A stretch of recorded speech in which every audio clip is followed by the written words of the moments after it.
I come from a military family. My dad was in the Army for 20 years. Rest in peace, Dad. My grandpa, he was in the Army for over 20 years. My mom served in the military, in the Army as well for several years.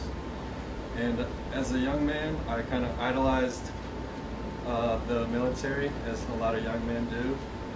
And I used to watch these, they were kind of reality TV shows for the military, and one was showing the process of Navy SEAL candidates who wanted to go through school and become Navy SEALs. And one episode that really stuck out to me was when they took the candidates to this pool.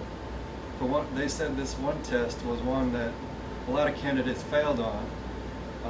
And I thought, man, that must be really physically strenuous. But actually they took them to the pool, and the test was they would take them down to the bottom of the pool with the oxygen tank.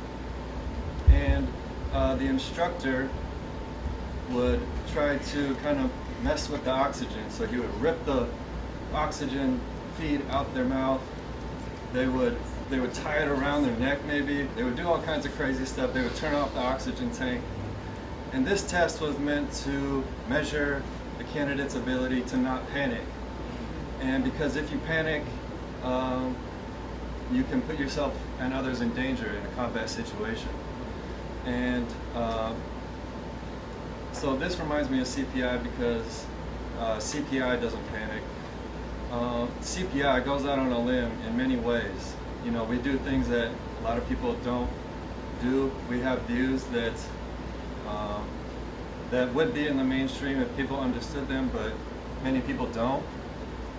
Caleb was talking about destructive stage of accumulation, destructive accumulation in capitalism. The division in the ruling class, the process of overproduction that leads to poverty amid abundance. And it would be really easy to be persuaded or moved on these ideas, since we live in an environment that maybe that isn't so friendly to these ideas. But CPI doesn't panic, and we're confident in what we believe on our core ideas, but we also have a lot of disagreements and a lot of good discussion.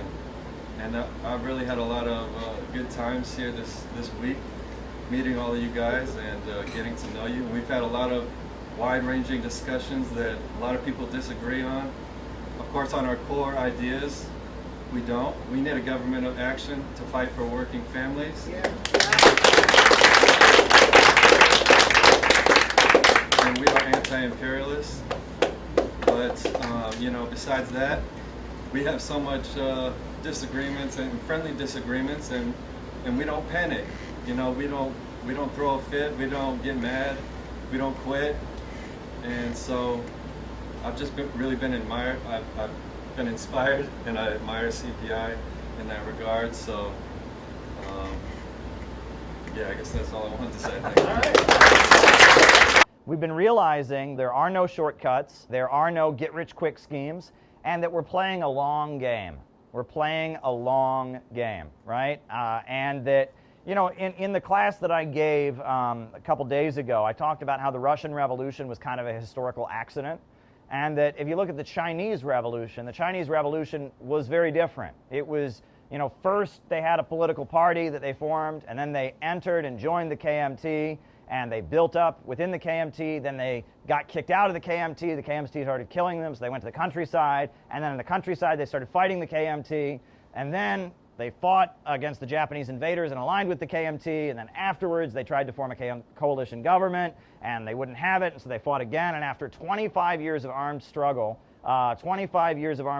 they finally became the ruling party of China. And if you think about that, the amount of like zigs and zags and flips and the amount of like patience that must have taken, that's a much more realistic, you know, understanding of the kind of work that we do, right? It is a long game.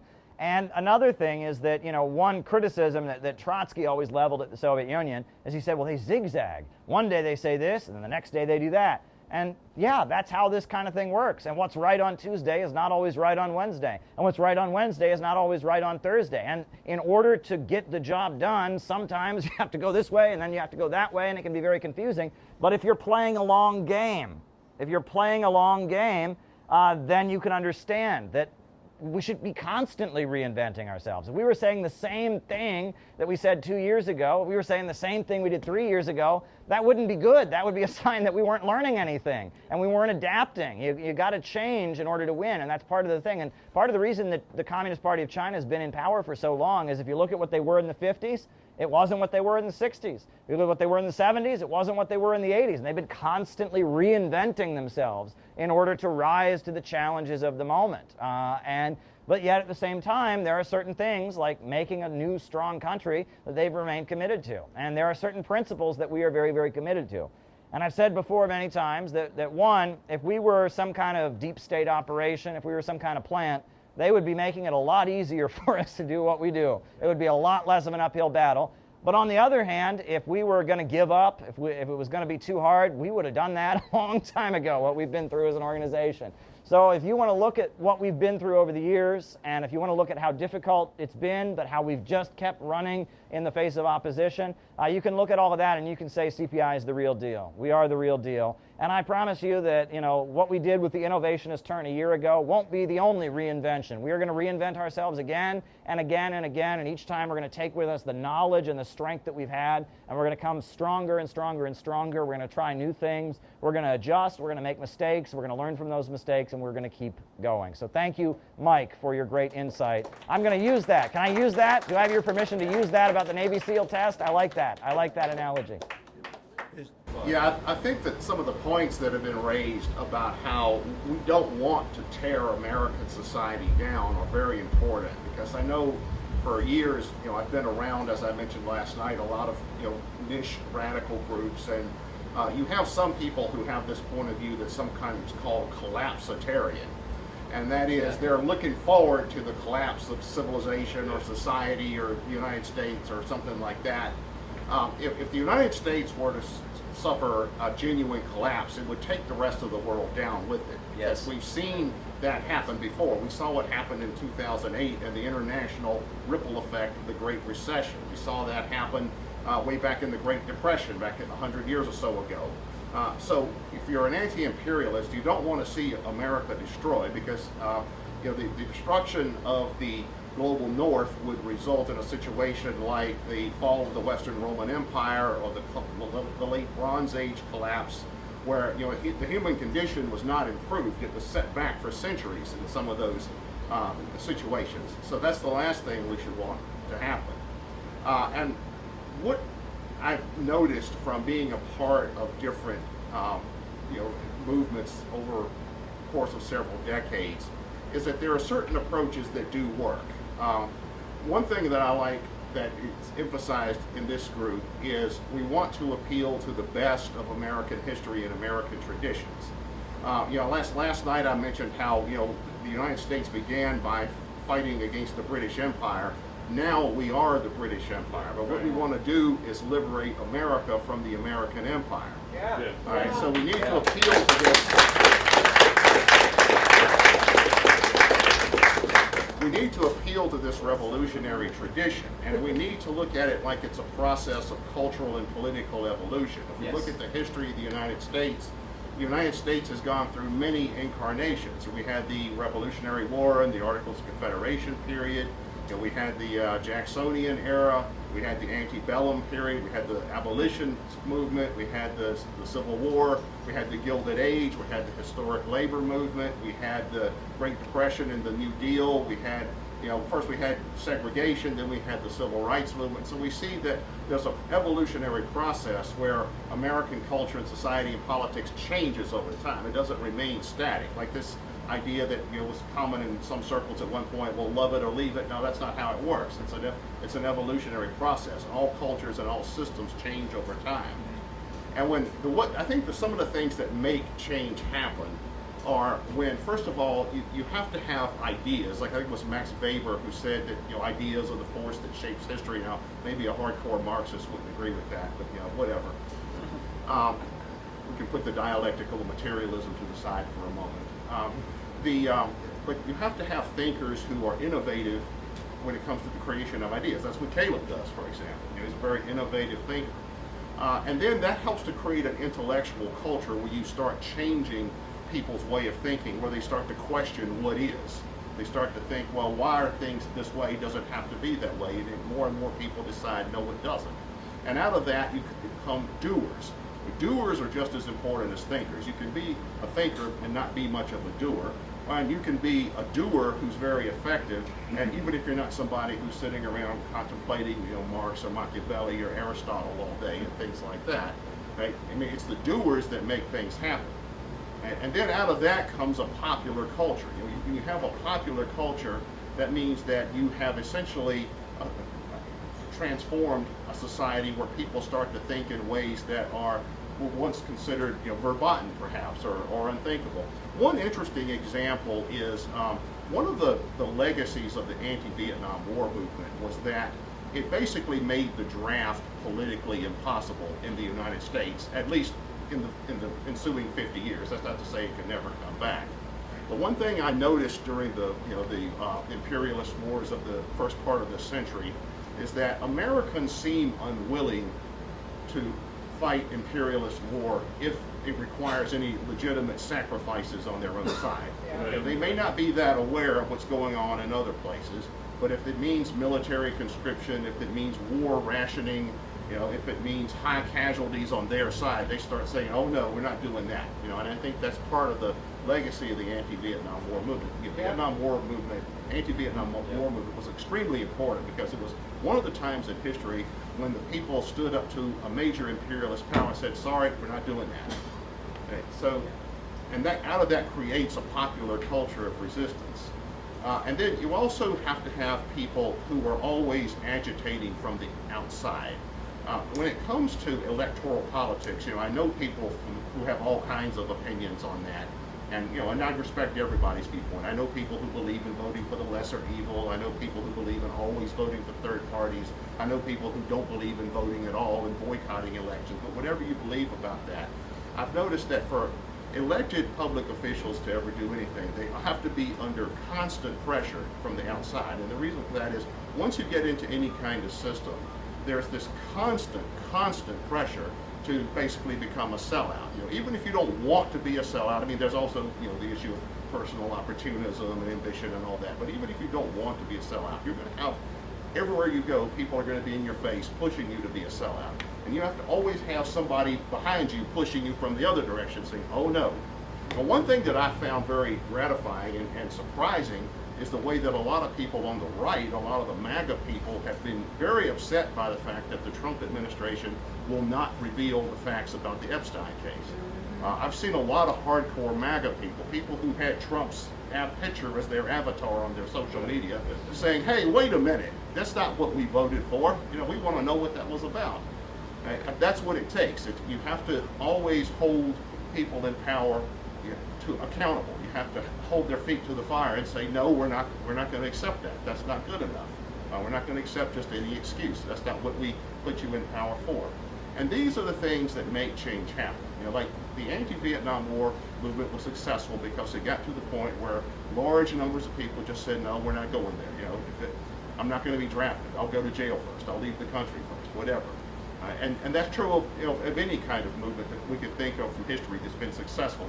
The labor movement, civil rights, the American Revolution, revolutions in other countries. That's what it takes. So, what I see in groups like this is I see seeds being planted for something that's going to be much, much bigger in the future. And because I've seen in my own lifetime, over a period of decades, I've seen people.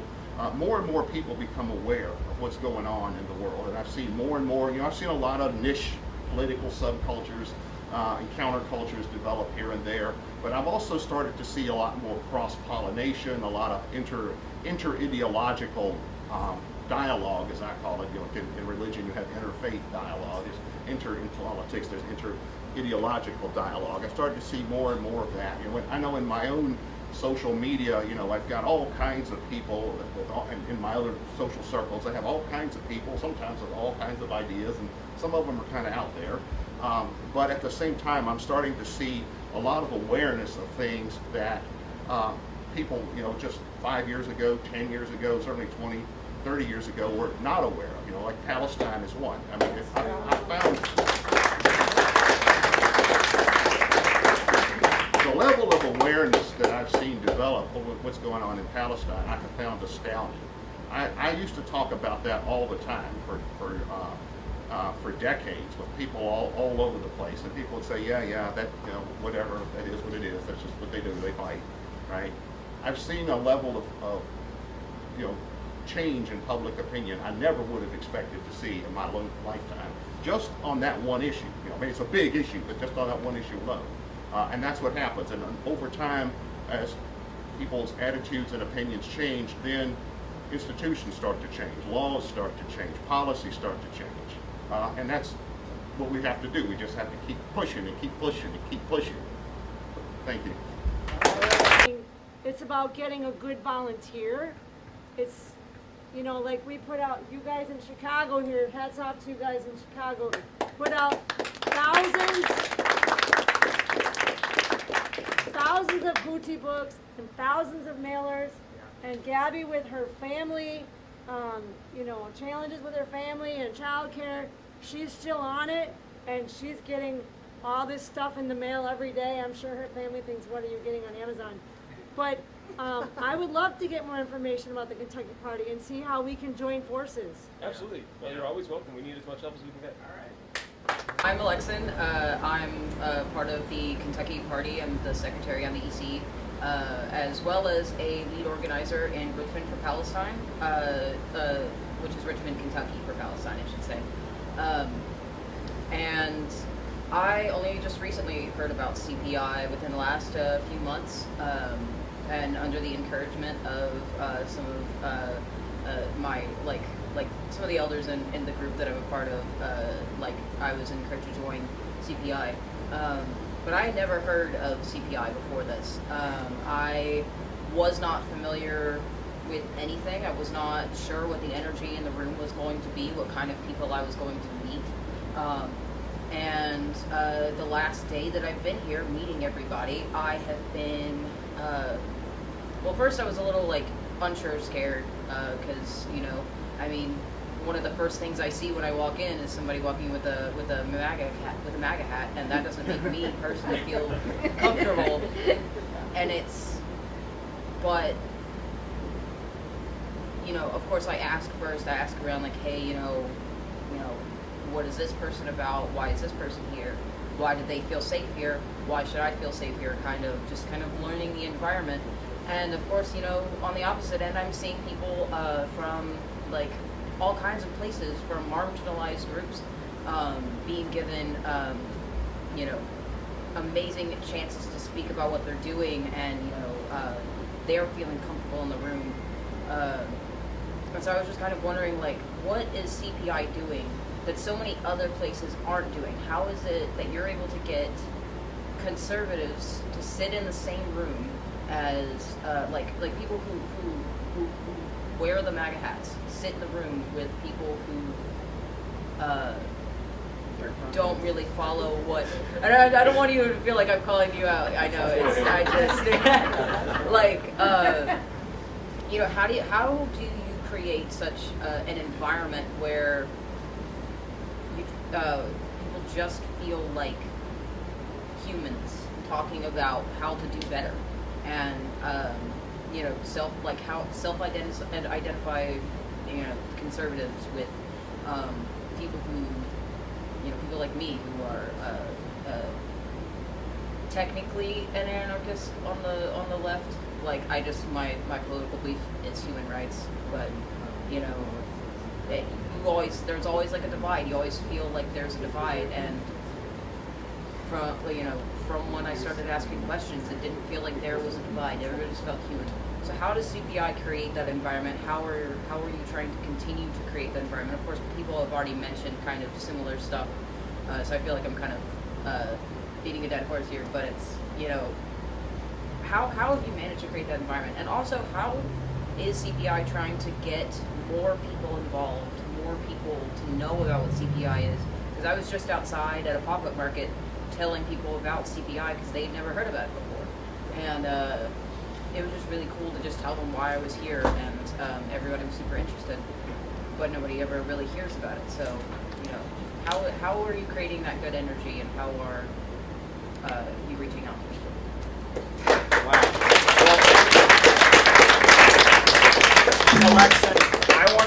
First of all, I want to thank you for being brave enough to come here, really, because I am somebody who has worked in Russian media. I am somebody who's met the Russian president. I've also met multiple Iranian presidents, had to sit down with one of them. And the deep state really doesn't want people to give CPI a chance. And one of the main things that they've done is they've created a lot of social media nonsense to convince you that all we do is talk about hatred for people of marginalized communities and that we're some kind of far-right fascist burning organization. And we're not that. But if you just Googled us, unfortunately, the deep state has worked very, very hard to create that impression. We had a workshop in Minneapolis, and there were a bunch of people outside protesting us who had no idea what we were really about. So thank you for being brave enough to come here and see this for yourself. And also, you mentioned the reason you're here is because you knew people. And that's how we're going to reach out to people and bring people. The internet was another one of those training wheels. For a while, the YouTube channel was growing, and we were able to bring people in that way, and then the deep state caught up with it and made sure that we weren't going to be able to do that. But you asked how it is that we're able to get people of different perspectives together. And the main thing has been that on a lot of issues, we're neutral, right? We're neutral.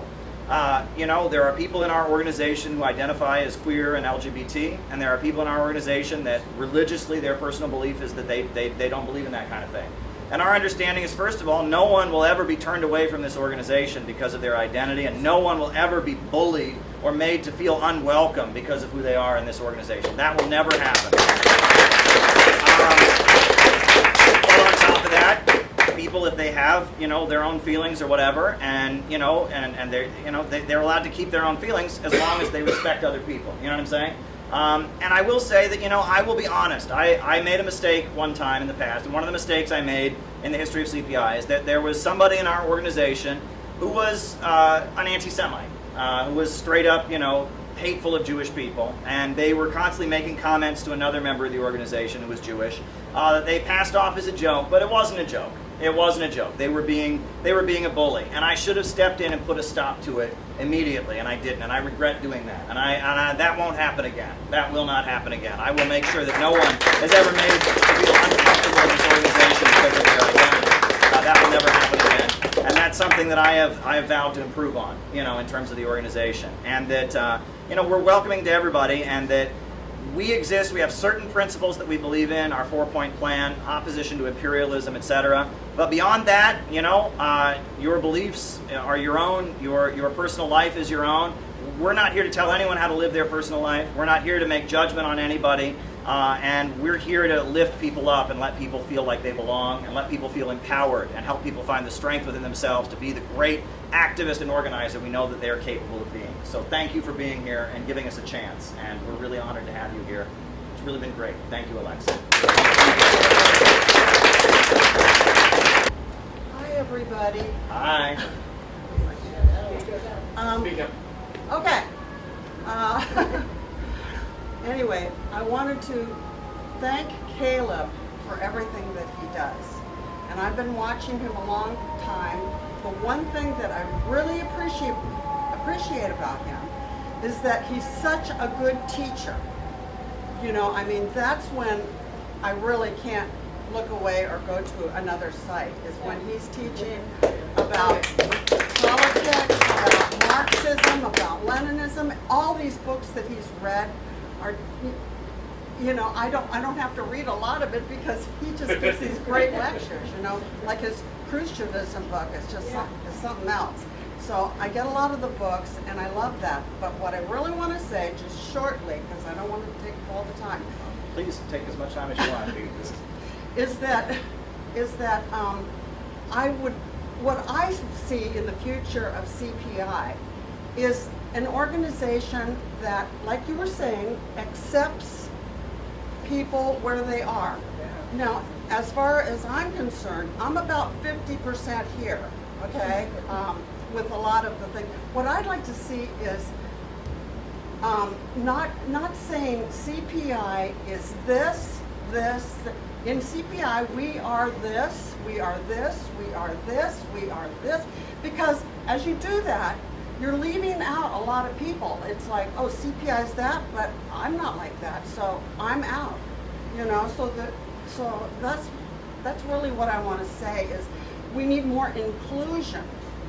And I keep thinking about the IWW because when I was young, a guy named Utah Phillips got all of us into a workers' co-op, musician co-op in Saratoga Springs, New York, and he never once talked about socialism or communism or anything. So in that sense, it was a lot like CPI is moving in that direction, which is very inclusive.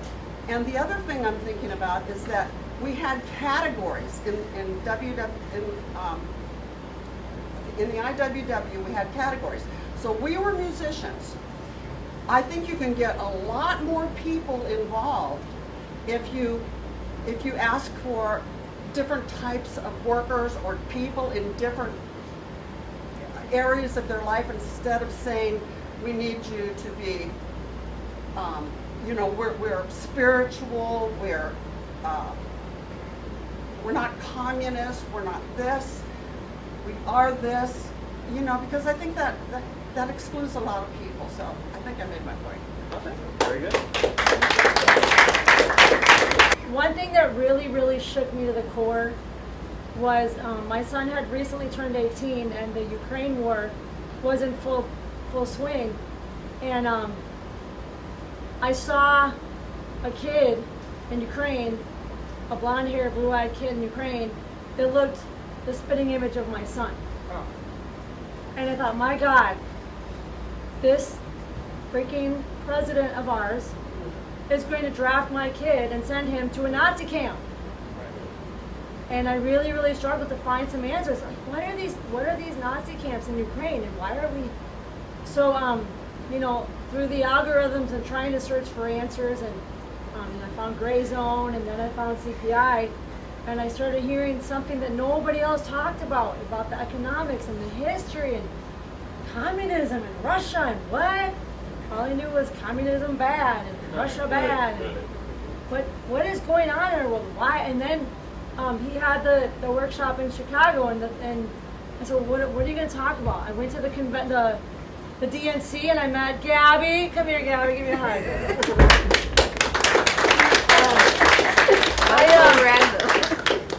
I hooked up with Gabby at the Mexican Art Museum. She was passing out Kamala books. Yeah. And, Oh, wow. yeah. And, half my family is Mexican. So we connected. We speak Spanish together sometimes, and I'm actively pursuing her to chat with me about things. So I really appreciate Caleb's educational focus, and the focus of the Chicago workshop after the DNC convention is, why are they taking us to war? I'm like, they want to sell weapons. Why else? But there's more to it. It's all this imperialism and the bankers and the corporations. And so Gabby and I talked a lot about that, about Mexico. What's really going on? This looks good, but is it really real? So we're still trying to figure out what's going on in Mexico. And I want to give a shout out to all of you for helping me through this convention. Appreciate that. Thank you, Stephen and Deha, for giving me your constructive criticism, because it really made everything a lot better. So thank you for that.